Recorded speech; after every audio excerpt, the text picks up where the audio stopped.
Grand Rising, everyone.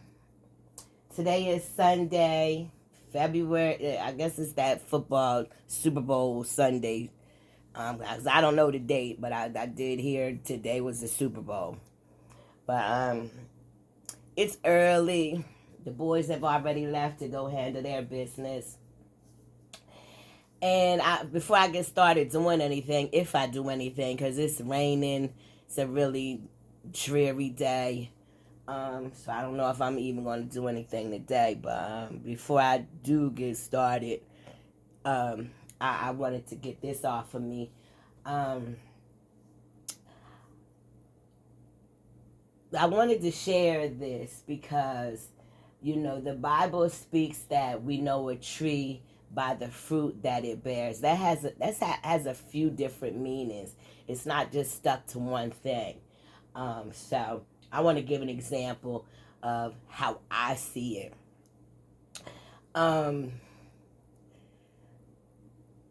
I'm in my middle 50s. And and in that time I've lived, I lived. I ain't always walk with y'all, so, and I ain't always live right. So, um, I know from my own experience, many times when I was doing wrong, I knew I was doing wrong. I knew it, and I did it anyway. And the more I did it and felt like I was getting away with it, didn't get caught, whatever it was I was doing that was wrong, I did it more.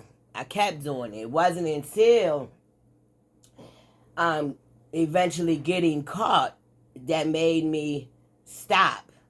But while I was doing my wrong and felt like I was getting away with it, I kept doing it, just kept doing it, just kept doing it. So when I look at that with myself, I have to analyze this neighbor, this racist neighbor. That thing is in his 50s too. So he had a life, he lived for 50 years just like me. And just from the wickedness that he's doing against me, tells me that's how he's always lived. That's how he's always lived. So from that, I have to be honest with myself and say that what he's doing to me, the attack he's coming on me, he's racist. Um, he's attacking a single woman. If it was a man living over here, he wouldn't even be pulling none of this shit. Um, so that tells me he's done this before. I'm not the first nigga B that he has done this to. I'm not the first. He's done this, or he's seen his family do it. But there's a history with him coming against. If he don't like you and you're black, he has a history. I'm not. He did not wait to 50 years to come against me. I'm the first one. No, he's done it before. The only difference is I'm going to be the last one when it's all said and done. He not going to pull this. He going to be much smarter before he pull this on another nigga again. But yeah, he's done it before. And he's gotten away with it. Even though he'd never get away with it, but as far as he concerned, he was successful because it was just too easy for him to just come at me the way he came at me. I don't know if some of y'all remember, I posted a video last year of him vandalizing my property. He flipped my boy's basketball court onto our driveway. And right after that, now there was an incident before that with one of his guests that I had to say something to him about. But this particular time when he vandalized my property, I didn't go to him. The first incident, I went and confronted him to his face. The second time he vandalized my property, I didn't confront him. My bathroom he spies on me. He's always listening to what I'm doing, and I know that. So all I did was went to my bathroom window, which is right next to his house, and it was a nice day. And I just yelled out. I called him a coward. I just Told him he's a racist piece of shit coward and all that stuff he does on the camera, because I got mad videos and pictures of that, him giving me the middle finger, cutting his grass and blowing the trimmings onto my driveway. I just so much stuff. I just told him, all that stuff he be doing on the camera, he don't never do it when he see me pull up or see me outside. He don't have nothing to say, but he really big and bad when he on camera.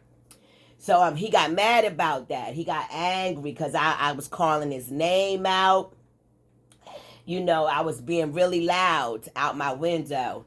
So, all right, the next day, my spiritual son, he had ordered a machete off of Amazon.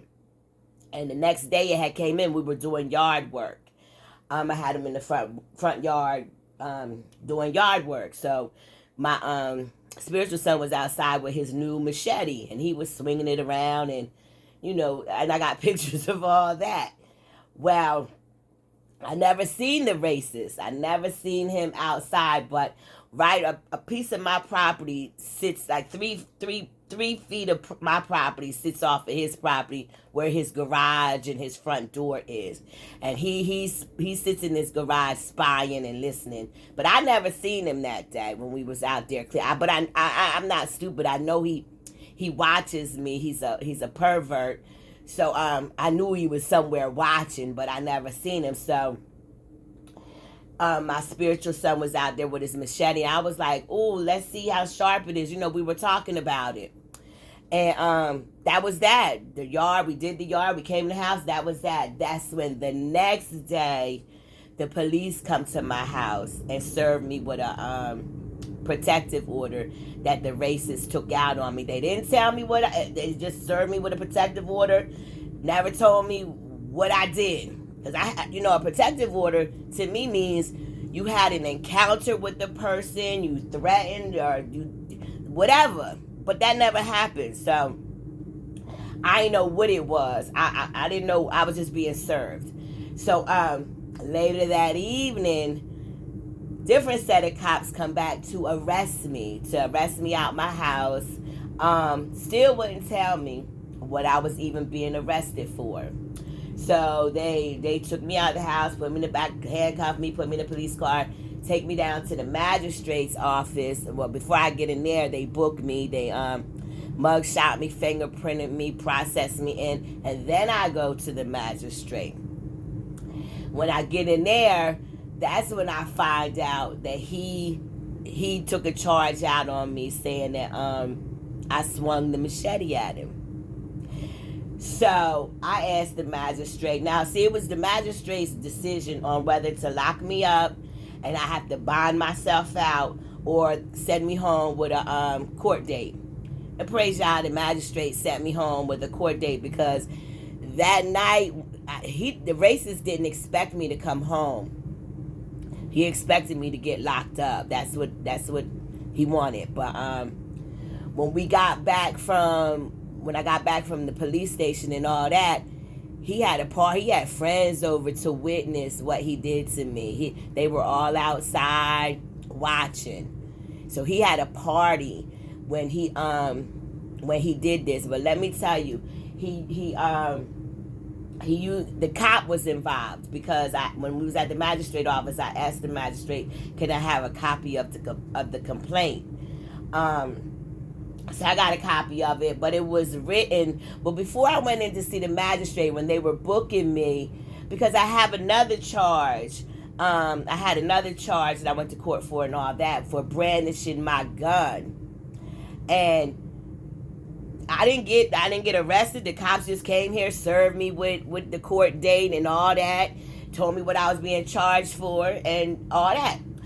But this time, I'm being accused of brandishing a machete, and I'm getting arrested out of my house. So while they're booking me in, I asked the arresting officer, I said, I don't understand. I said, I had another charge for brandishing my gun, and I didn't get arrested on that charge. I was just served a court date.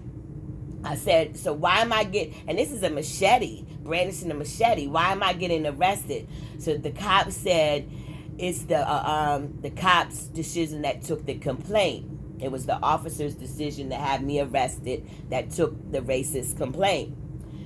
So I knew that immediately. That's an abuse of power right there. That was an abuse of power. So anyway, when the magistrate gave me the complaint, it was written in, it wasn't written in the racist handwriting. The cop wrote it. And I'm going to show that. I'm going to do a video about all that too. I have it. But the cop wrote the complaint out saying that the racist said I did this, the racist said I did that. It was coded, Freemason coded. I knew immediately this was a Freemason setup. The cop said the blade, the machete was 12 inches long, and me and the racist was 6 feet apart when I swung the machete at him, which I already knew that okay, this cop done been paid off to do this. That's all that was. And I don't have to be a rocket scientist to figure that. And the cop lives right across the street. Him and the cop is friends. So, yeah. So anyway, I never seen the racist actual complaint until I had to end up getting a lawyer because these charges came with possible jail time. So I had to get a lawyer. It wasn't until I went in to talk to my lawyer that I actually seen the complaint the racist wrote. But when I got in there with my lawyer is like, this man, something is mentally wrong with him. Which I could have told anybody that too. He's really a retard. He's childlike. His mentality is like a 5-year-old, a 6-year-old. But so I'm looking at the racist complaint. I'm across the desk looking at it, and it's written like a 3rd grader. I mean, he literally. I could see why the cop rewrote it because his complaint actually looked like a third grader wrote it. But it was saying how I look at him. I mean, different stupid stuff that our ancestors went through. The laws that applied back then to our ancestors in slavery. They weren't allowed to look at a white person. It was a crime for them to laugh out. Different things. And this is basically what he had in his complaint. Me just living every day, going about my business is a problem for him. So, with all of that, tells me that the man is not smart. No, I can't see anybody liking him. He supplies the drugs because I've witnessed the drug dealer dropping off. They on drugs over there. They are. Nobody likes him. The only way because he had a cop involved with it, 2 cops involved, a prosecutor, and at least 2 judges involved, which tell me they not just doing this because he's some great guy. They're doing it because he has money and they take bribes. We know the Bible say money is the root to all evil. So these people sit up in these high positions and they take bribes. And that's what he did. He bribed the cop to take that complaint, knowing it was a lie. He actually got the verdict for the protective order. When we got in there that morning, now I'm thinking I'm coming in there to defend myself on him saying I swung a machete at him. And I have video footage of that day we were outside. I never even had the machete in my hand. I had pictures. I brought all that. Well, when we got to court that day, we were scheduled to be in courtroom C.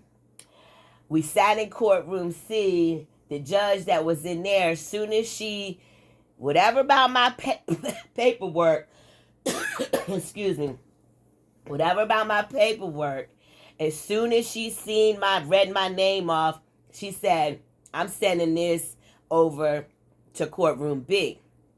I knew when she said that, I said, yeah, I'm going to lose this case because he knows this judge they're sending. And these judges aren't even real judges. They're substitutes. They just fill in. They're not real judges. They just, so when they sent us over to courtroom B, and I seen the judge that was up there. I knew immediately that the racists knew this judge. This judge has been paid off. I knew I wasn't going to win, but still in my mind, I'm like, I didn't swing no machete, and I got the proof.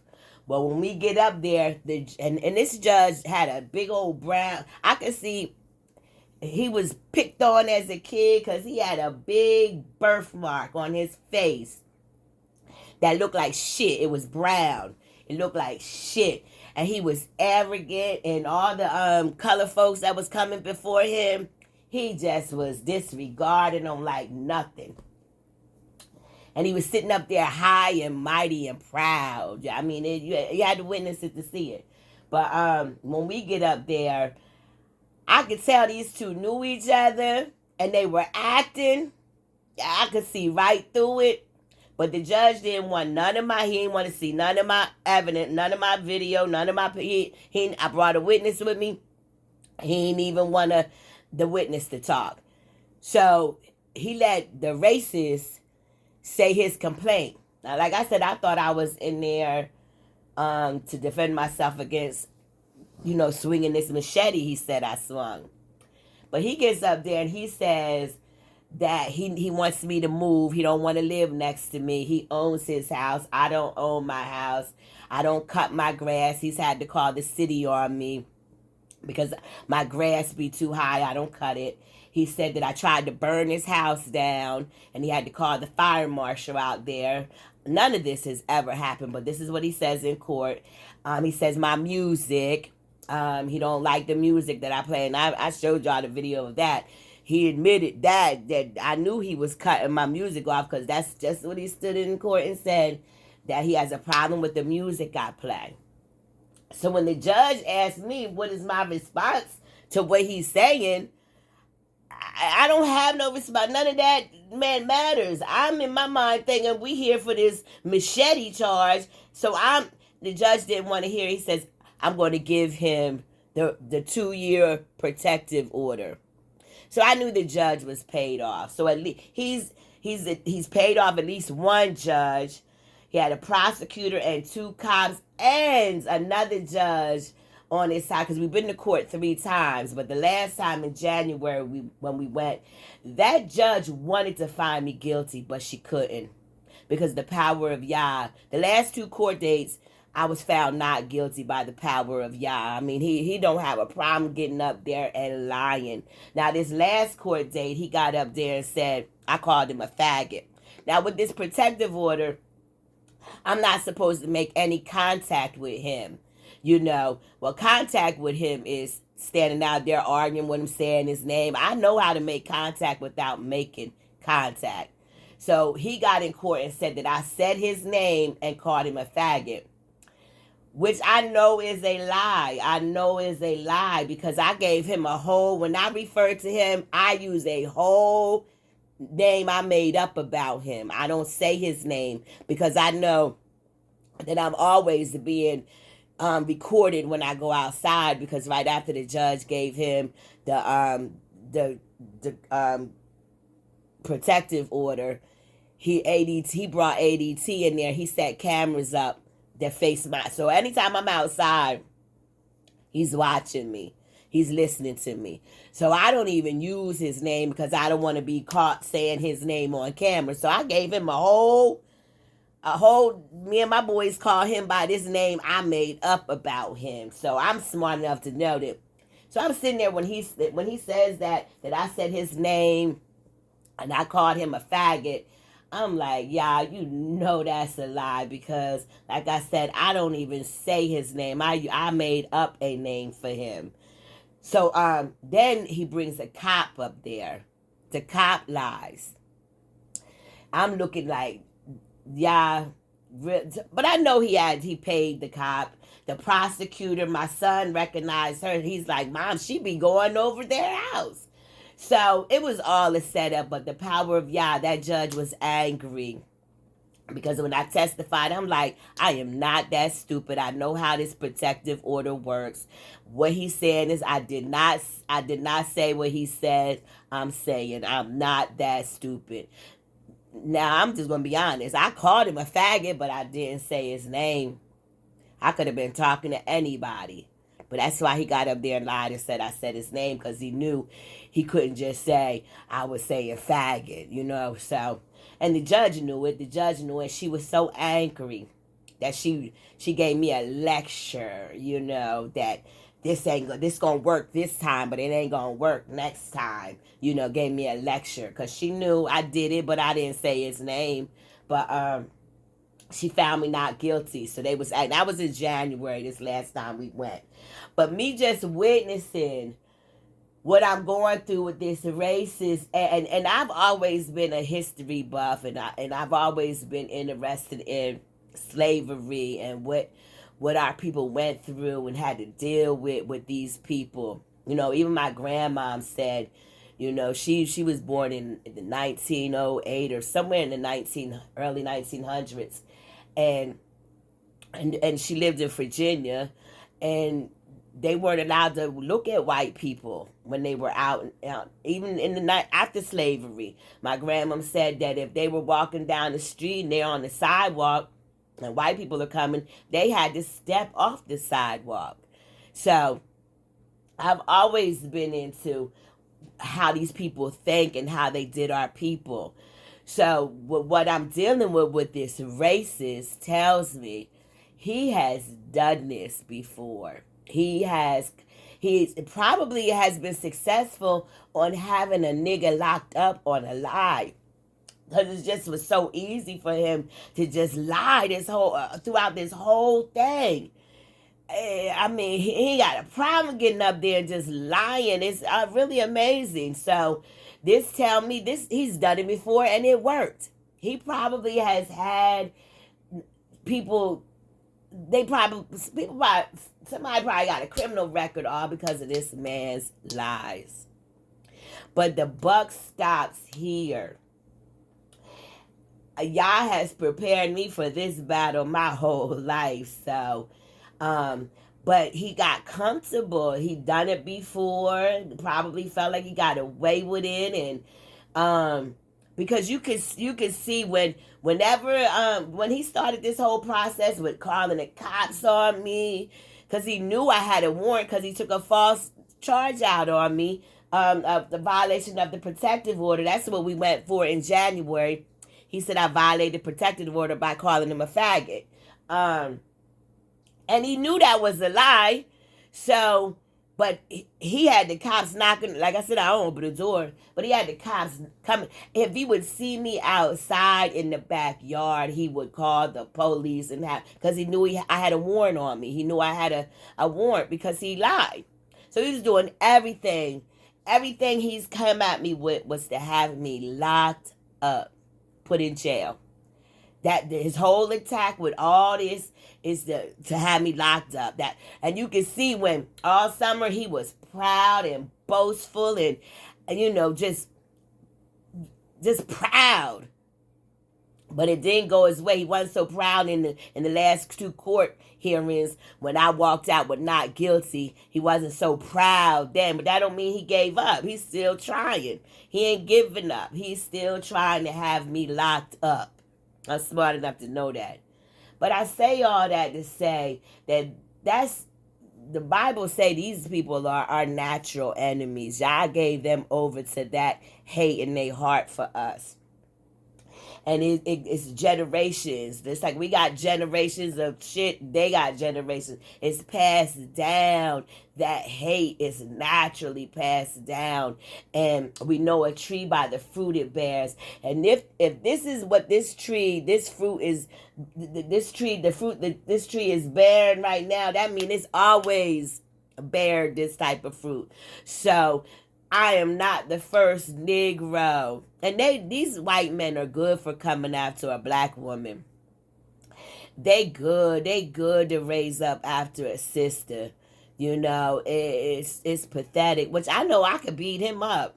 If I really wanted to, I could beat him up. Because any man that's quick to come after a single woman, I'm damn near 60 years old and I'm thinking now I could start trying to fight a man. That don't even make sense to me. Swinging a machete. I mean, that don't even make sense to me. But This tell you the legal, these white folks and the way they think about niggas. It ain't about when you get in court if you right. It's the fact that they looking at you and you're black and they already feeling some type. They don't got to know you. And that's what I said in the courtroom when the judge asked me, well, something must be going on. I said, yeah, this man is racist. He's racist. He's looking over here at what I have and he's coveting. He don't want me to have it. He don't want me to have this house. He don't want me to have nothing I have. He don't want me to, he's coveting. And that's just what I said in court. And when you know the Bible say thou shalt not covet thy neighbor, so, and that's what he's doing. But that's we could be billionaires and they still won't think we could break our back earning everything and they still won't think we deserve it. They still don't think we deserve it. They still look at us as thugs. So I say that to say that what I'm dealing with this array, we're going back in history, so I know a lot of y'all don't even want to, think about it, but some of y'all going to be dealing with it too. And you know what? You're going to be coming to ask me how I got through it, yo. You're going to be coming to ask me how I got through it because we're going back in going backwards. So these white people are going to get worse. Negroes want to live in their neighborhoods and try to be like them. No, you're going to find out. They don't want us in their neighborhoods. And they will use the law and money and everything they got and the corruption to try to bring us down. So, but like I said, I ain't the first he did this to, and I'm sure gonna be the last for him on this one because I've been trying to tell him, I ain't your regular nigga. You've been doing this and doing this. But the buck stops here. The